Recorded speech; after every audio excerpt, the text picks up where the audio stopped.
तळाट कोणाचा घेऊ नका. या 5-6 वर्षात जमिनींचे बाजार वाढले आणि महिलांकडे घरातले कारभार गेले तर बायांनी भाच्याच्या मागं उभा राहणारा मामा सुद्धा बदलावलाय. आता एक नवीन जातीची अवलाद तयार झाली, मामा, गुरुमामा. कुठून पैदा झाला काय तो अवलाद?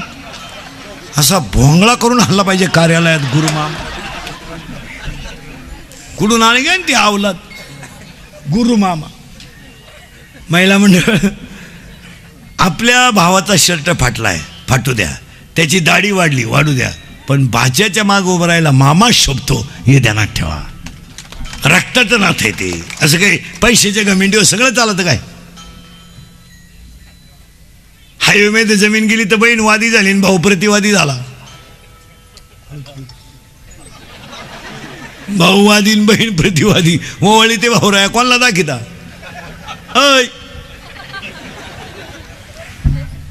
निवांत विचार करा. रक्ताचे नाते संपून टाकले आणि बसणाऱ्या माणसाला सांगून ठेवतो कोणाशी दुश्मनी करा, रक्ताच्या नात्याशी करू नका. हे मित्र हे सगळे तुमच्या फायद्यापुरते आहेत, हे ध्यानात ठेवा. अरण्याला आग लागल्यावर हरणाला पळून जायचं सांगावं लागत नाही आणि फुलातला मकरंद संपला की भुंग्याला सांगावं लागत नाही तू निघून जाय. एकदा तुमचा खिस्सा रिकामा झाला ना, अंगातली ताकद रिकामी झाली, आज तुमच्या मागं जेवढे हिंडत आहे एक सापडायचा नाही. पाहायचा असेल प्रयोग तुम्हाला तर फक्त आजपासून तुम्ही तुमच्या मित्रांना 8 दिवस पाजू नका. एक मित्र तुमचा रेंजमध्ये राहणार नाही. फक्त पाजू नका 8 दिवस. हे नालायक तुमच्या मौतीला सुद्धा येणार नाही. काय म्हणते तुम्ही? ते म्हणतील मला जाळल्यावर कळलं. लोकांना वेळ नाही आहे. हो, समजा शहरात आपल्या मळ्या बेळ्यात माणूस मिळाला तर गावातला माणूस मळ्यातल्या माणसाला फोन करतोय, अंत्यविधी कवा आहे, उचलल्यावर सांग. म्हणजे मी तेव्हा निघल. नदीवर आल्यावर परत मला फोन कर बरं का, म्हणजे मी आग लागे पोहत. लोकांना वेळ नाही. हे तुम्हाला वाटतं हे मित्र आहे. भुईमुगाच्या शेंगात दान आहे तर त्याचा मुक्काम पोहत्यात. एक वाक्य सांगू तुम्हाला, तुमच्यावर आणि माझ्यावर किती मोठे प्रसंग येऊ द्या, रक्ताची माणसं प्रसंगाला आहेत हे विसरू नका. आपला भाऊ आहे ना, आपलं त्यांचं जमत नाही, माझं आणि माझ्या भावाचं जमत नाही, तुमचं तुमच्या भावाचं जमत नाही. हा व्यवहार आहे, नाथ नाही. त्याच्या घरात जाऊ नका, त्याचं तोंड पाहू नका. पण तुमच्यावर प्रसंग येईल ना तेव्हा तोच आहे हे विसरू नका.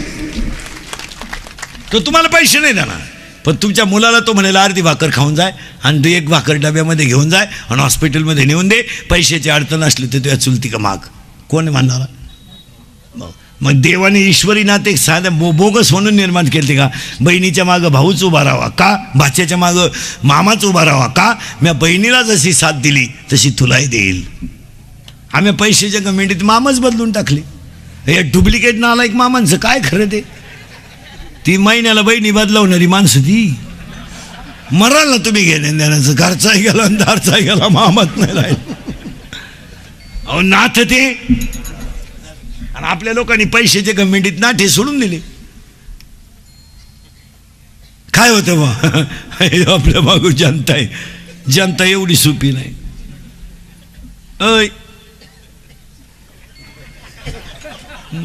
जनता मौतीला चालली तर मागं चालती, पण अशी चालती. प्रयत्न येताना वारा घालतात आपल्याकडं. गज उद्योग केले निघा, गंज गावाची वाट लावली निघा. तो मेलेला म्हणतो कस काय जाऊ. तो मडक्यावाला म्हणतो माझ्या मागे येण कस काय जातो, मी नाही का पुढं. तो म्हणला तू दिसला पाहिजे ना, म्हणला दोरा नाही, इकडे तिकडे जाऊ नको.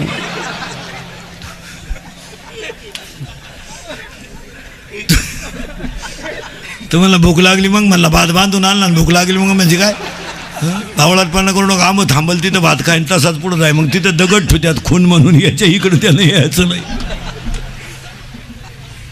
काय लोकांना घेणं नाही. तुम्ही मी भ्रमात आहे महाराज, आणि आपण सगळे कसे ते भ्रमात. आणि ते म्हातारं बांबवलं ते आंधळं, आणि भीमानं त्याला दम दिला. आंधळ्या तुझी 100 पोरं म्या मारल्यात एकट्यानं न पाचता. मग पूर्वी अशी पाजून मारामारी करीत नव्हती. आता आलं एवढ्यात लाव त्याला घोडा आणि घे बरगाड्या मोडून.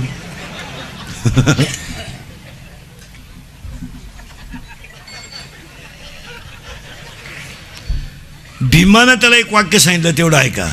तुझी 100 पोरं मी मारलीत, फक्त तुम्ही माझी आमची बायको वडीत आणली तेव्हा मी एकटा जर उठलो असतो ना, तुझी खानदान मी संपवली असती. पण मी का उठलो नाही? तिथं धर्म होता. आम्ही फक्त धर्मनिष्ठ माणसं आहेत. आम्हाला माहिती आहे तिथं धर्म आहे तिथं जय आहे. तुम्ही 100 पोरं म्या मारलीत आणि कशी मारली ऐक. सकाळी एका पोराचा इतिहास आणि संध्याकाळी एका पोराचा इतिहास. म्हातारच उपाशी मारलं त्यानं. मग युधिष्ठिरानं भीमाला विचारलं दादा काय भानगडे. महाराज रडलं ते आंधळ. तो म्हणला राज्य गेलं पण जेवताना भीम बोलवतो तेवढं बंद करा ते खाऊनच देईन मला. मग यांनी भीमाला जाऊन सांगितलं अरे जेवताना कुठं बोलत असतात का. तो गडी डोक्यात कमी. तुम्हाला जेवताना बोलायचं नाही जेवायच्या अगोदर 10 मिनटं पण म्हातारा सोडणार नाही मी. भयान रात्री नीट ऐका. भयान रात्री धृतराष्ट्रानं राजवाडा सोडला. धृतराष्ट्र अरण्यात गेला आणि माहिती म्हणून सांगतो तोल गेला धृतराष्ट्राचा आणि तोल गेलेला धृतराष्ट्र सावरायला गेला आणि सूर्यास्त खाली जमिनीवर पडला आणि उठायला गेला. बारा कर्मगती कोणाला सुकत नाही. त्याला धक्का झाडाला लागला. झाडाला आग लागली. महाराज भारताचा सम्राट अरण्यात जळून मेला आणि ज्यांच्या घरात कालवणाला काही नव्हतं त्यांना वैकुंठाला न्यायला देव आला. जरा विचार करा. तुकाराम महाराजांना काय तुम्हाला वाटतं बा भजनी नीट मारत आहे महाराज लोक नीट मारत आहे. हा बावळाट पण आहे. काही म्हणते बाबा महापोराला पाकवा शिकवा. पाकवा त्याचं याडं निघलं तुझं कुठं शिकतो. काही म्हणते महापोराला भजन शिकवा. 80% भजनांची पोरं याडपाटे. तू काय डोकं लावतो भाऊ. कीर्तनकारांची कचा क्वाटरी पेट आहेत ते चालत नाही. ज्याचा बाप रामायण सांगतो त्याच्याच पोरानं दुसऱ्या गावातून सीता आणली. आता रामायण कोणा सांगा. दशरथच गेला वनवासाला राम राहिला घरी. दशरथ गेला वनवासाला तो झाला दिंडी 3 एकरी आला आमच्या बोखंडी. काय करता असं चालतं का ते. तासाच्या बाहेर पडलेलं बी कोळपायला तकलीफ करतं महाराज. असं कोणी उठावून माया पोराला पकवा शिकवून मांडत तसं नाही चालत ते. माना नाही तर नका मानू पण झटका बसतोच. काय माणसं म्हणते बा माया पोराला ते नादीच लागू नका तुम्ही. आमच्याकडे काही नाही राहिलं. आमच्या लई टोळ्या झाल्या. हा बाबा असल्यावर तो बाबा येत नाही. तो बाबा असल्यावर हा येत नाही. दोघं येऊ नका तिकडे शेळ्यावळा पण लोकांना का तकलीफ. आता महाराज मंडळी आमची लई ताईट झाली. मोठी नोट ठुली तरच पाया पडून देते नाही तर पाया पडून देत नाही. ती इंदुरीकडचं कीर्तन होतं शिर्डीत. एक साधा धोत्रावाला माणूस आला. साधा पण त्याची निष्ठा होती. त्याच्या हातात 20 रुपयाची नोट होती. 20. त्याला वाटलं इंदुरीकडच्या पायावर ठेवा आशीर्वाद. आता मिळत तर नाहीच आशीर्वाद पण मिळाला तर 20 मध्ये कुठं आशीर्वाद मिळतो. तर त्याला वाटलं बुंगली तर बुंगली पण इंदुरीकडच्या शिष्यालाही नालायक. त्याला म्हणले जवळ यायचं नाही. तो नाही तर राहिलं. माझे कुठं वाया चालली. पण त्याची निष्ठा होती का नाही. तो गेला आणि एक नंबर 2 करणार आलं. 5-6 धाबे 2-4 बार पुढं धाबा मागं बारबाला असा टाईट आला. पण त्यानं 2ची काढली लांब. लोट लालच लांब. इंद्रकीरच्या शिष्याने पाहिजे. या पहिला आमच्या बोकांडी बसा मग त्यांच्या बोकांडी बस. या सारखा या ते आलं आणि त्यानं ती नोट ठुली इंद्रिकरच्या पायावर. इंद्रिकर भांबावलं. लांब नोट दिसली. इंद्रिकर त्यालाच म्हणला पुत्रवती भाऊ. तो म्हणला बावळट आहे का मी गडी आहे. तो म्हणला मरदे का अजून एक नोट ठुई गड्यालाही पार होईल. काय सांग. अर्थ लोपले पुराणी आणि नाश केला शब्दज्ञानी. फक्त खरेची आई मेली. हे इंद्रिकरचे हे इंदुरीकडचं कीर्तन. अरे हे इंदुरीकडचं कीर्तन आहे महाराज. हे इंदुरीकडचं कीर्तन आहे. हे अंतिम सत्य आहे. हे ध्यानात ठेवा. थोडं कानाला वाईट आहे पण सत्य. माझं कीर्तन महाराज म्हणून कधी ऐकत जाऊ नका. महाराज उलथू द्या मरू द्या तिकडे. महाराज कीर्तन संपल्यावर का मरण गंज बुवा आहेत. दगड उचाकला का बुवा आहे. दगड निघाला बुवा आला लागल तेवढी बॉय. पण एक ध्यानात ठेवा इंदुरीकडचं कीर्तन 2च लोकांच्या बाबतीत आहे. नीट ऐका. एक म्हाताऱ्या माणसाने तुमचा मुलगा म्हणून ऐका आणि बरोबरीच्या लोकांनी तुमचा मित्र म्हणून ऐका. ते कालही खरंय आजही खरंय उद्याही खरंय. थोडं कानाला वाईट आहे आणि मी तुम्हाला उपदेश करणे इतका मोठा नाही. किंवा तुम्हाला सल्ला देणं इतका मोठा नाही, पण तुमच्यातला म्हणून 4 गोष्टी सांगण्याचा आम्हाला अधिकार नक्की आहे. यावर तुमचं मत काय? उपदेश करणे इतके मोठे नाही. आम्ही काय उपदेश करतोय तुम्हाला? आम्हीच गुतलोय तुमच्यासारखे बायका पोरात. आम्ही काय तुम्हाला उपदेश करू शकत नाही. आपण काय साधू संतांनी इतके त्यागी? आपण तुम्ही उपदेश करू शकत नाही. तुकाराम महाराजांनी 400 एकर जमीन दान केली. आपण येडे का? आपण गाडीतून 100 कमी पडले तर उतरतोय, 100 राहिले. महाराजाचं कीर्तन संमेलन पायाजवळचा बंडल तासात राहिला. बाबा घरी गेलो परत आला स्टेजवर, नोटा राहिला म्हणजे. नाही, आपल्याकडून उपदेश होणार नाही, पण चांगल्या गोष्टी तुमचा मुलगा म्हणून आणि मित्र म्हणून सांगण्याचा अधिकार आम्हाला कवाही, आणि तो स्वीकारलाच. काळ फार वाईट आला मला, काय फार वाईट आला. परत थोडं मागं जाऊ आपण. तुम्ही माग म्हणजे पुढे जायचंच कवा? तिथंच जायचं आपल्याला. कुठून आलतो ध्यानात ठेवा. मेला धृतराष्ट्र जळून, पण तुकाराम महाराजांना वैकुंठाला न्यायला देवाला इथं होतो आपण. गमेंट कमी करा, दिवस जाणार आहेत, काय कोणाला कोणाचं ज्ञान नाही. चला पुढे. आता इथवर आलो आपण. आता सगळ्या माणसाला मॉडिफिकेशन मध्ये सांगतो, बसलेल्या सगळ्या माणसांकडे मोबाईल आहेत. अंडरपॅन्ट नाही काहींना, आतली चटी नाही, मोकळा आहे, पण हँडशीट 9,000 चैन उघडी ना, तो नाही मोकळा, काही रेंज मध्ये.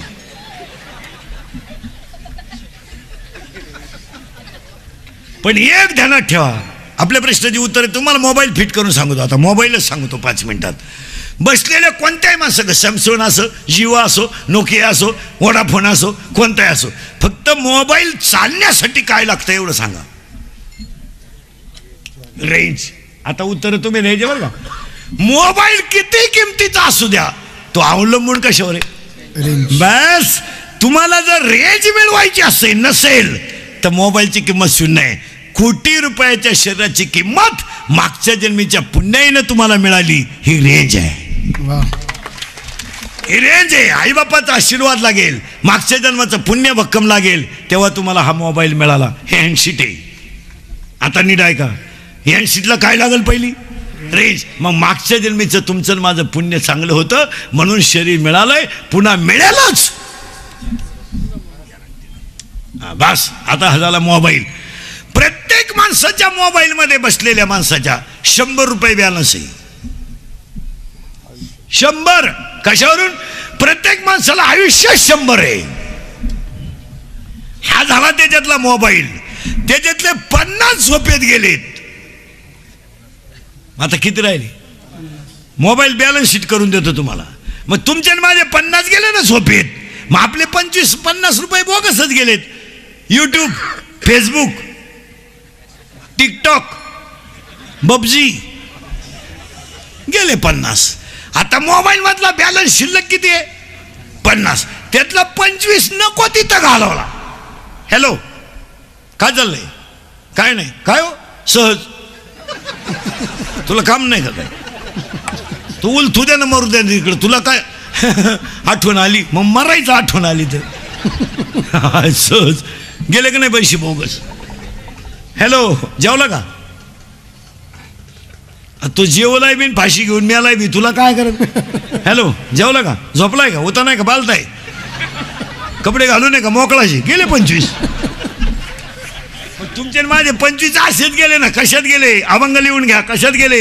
मी तवा नाता प्रति कर्म इनमती मंद बुद्धी तुम्ही आठवले ना कधी. वाचे कृपणे ती माय बापा नाही ऐकले, गायले गीत धरले जात सांडी हित नावडे पुराण बसले संत केली बहुत पर्यंत करू नये तो केला व्यापार व्हायला भार कुटुंबाचा नाही केले तरी त्याचे भ्रमण पाळीला पिंड करचारणा नाही. संत सेवा घडले दान पूजा लोकन मूर्तीचे असंग संघ घडले अन्याय बहुता धर्म उपाव न कळे हित नाही बोलू आठवते आपापल्या घात करू शत्रू झालो मी दावेदार तो कृपेचा सागरू उतरी पार तुका म्हणे. गेले 25. आता बॅलन्स किती आहे तुमच्याकडं? मोबाईल टाईट करायचं बरं का ना. तुमच्याकडे बॅलन्स किती आहे? 25. पण ते 25 खर्चेपर्यंत बॅटरी नाही उतरली पाहिजे. आणि आता जवळजवळ 60% बॅटऱ्या. बीपी. चहा घेता का? राखेल दे चहा. 1 ग्लास राखेल पेतो. या उतरेल बॅटरी आहे. बीपी, शुगर, निद्रानाश यानं दिसत नाही, यानं ऐकू येत नाही. आता बॅलन्स किती आहे? 25, पण बॅटरी तर उतरली. मग बॅटरी चार्जिंग करायची असेल तर काय काय लागेल बोला?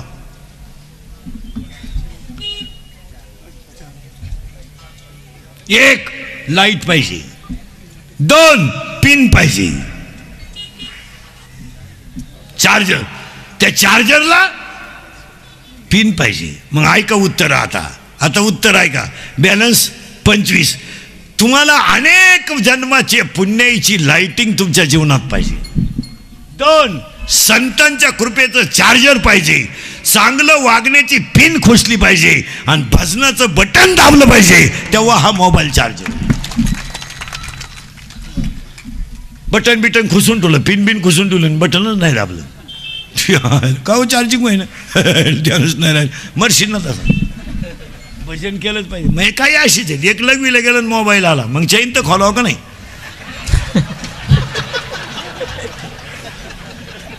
येडीच आहेत काही शहाणे आहेत का?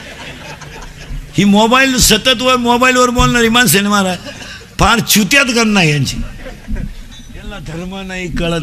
आणि मोबाईल वापरणाऱ्या लोकांना पाया पडून सांगतो भाऊ, तुम्ही सगळे सुशिक्षित लोक आहात. आता मला एक उत्तर द्या, हृदय कोणत्या बाजूला आहे? डाव्या. आता साध्या गोष्टी आहेत महाराज, हे आम्ही सांगायचं का? आता तुम्ही सगळे लोक मोबाईल कोणत्या खिशात ठेवत्या? तुम्हाला साध्या आकली आहेत का नाही? काही जर रेंजमध्ये महाराज जर सायलेंट करून ठेवला, 2-4 वेळा जर व्हायब्रेट झाला, किक बसन ना एखाद्याची. शरीरातला सगळ्यात नाजूक इंद्रिय हृदय. आता हे नुसते बॉक्स आहे ना, बॉक्स हे नुसतं जोरात चाल म्हणून इको जर लावलं ना, इको लावून जर 2-3 चाली म्हणलं ना, आमची हे गेलेत पार. माझं तर कामच देत नाही. 2-4 वेळा हात दाबून धरावं लागत, तेव्हा ती सुताव चालत. नाही एखाद्या दिवशी हे बंद पडायचं असेल, जय विठ्ठल राहिलं त्याला गेलं पाहिजे. दणका बसतो याचा मारा. मी मोबाईल वापरणारी वरच्या खिशात मोबाईल ठेवू नये. मोबाईलचा वापर उजव्या कानाचा बोलताना कमी करावा. उजव्या कानाचा वापर करू नये जास्त, इकडं बोलावं. मोबाईल पॅन्टच्या खालच्या खिशात कधी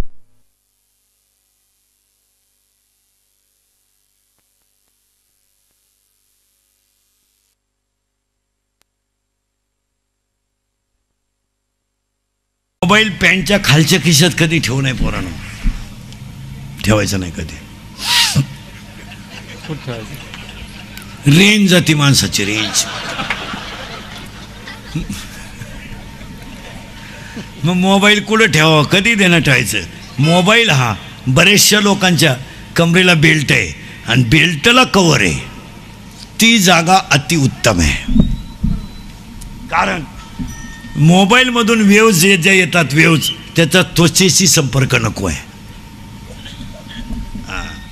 त्या बेल्टला कवर करून घ्या, त्याच्यात ठोजा मोबाईल आणि मोबाईल वापरणारी याडपटच असेल. आणि मोबाईल वापरणारी ज्या माणसं आहेत त्यांना निद्रानाश नावाचा रोग आहे. निद्रानाश, झोप नाही यांना, हे झोपत नाही येडपट. रात्री आथरुणावर पडले ना,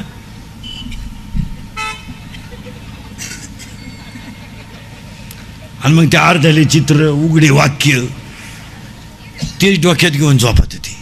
त्याला झोप पुरी नाही येत.